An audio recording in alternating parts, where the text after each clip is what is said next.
После десетина дена Тетово доби доволно вода, а рестрикциите се укинуваат. Дефектот кој настана на новиот цевковод поради ерозија на земјиште е саниран.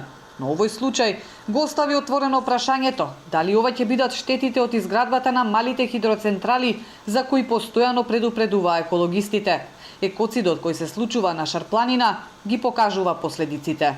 Изградбата на мали хидроцентрали и нивните пристапни патишта создаваат појави на ерозија и лизгање на земјиштето, што прави неповратна штета на уникатните релиефни структури во клисурите, а представува и голем ризик во време на обилни дождови и поплави.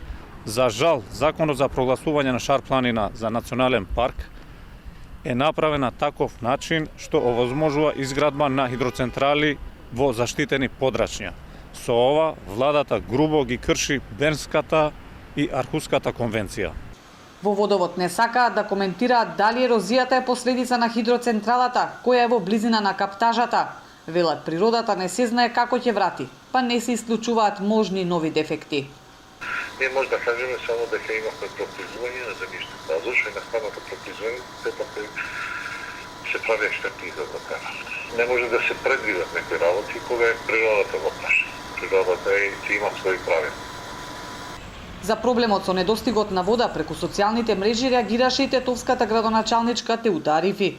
Потребна беше само природна непогода да се оштети главната цевка и да биде доволно да се отворат злите усти на оние кои едва и чекаат на тоа и да почнат да фрлаат со дрвја и камења.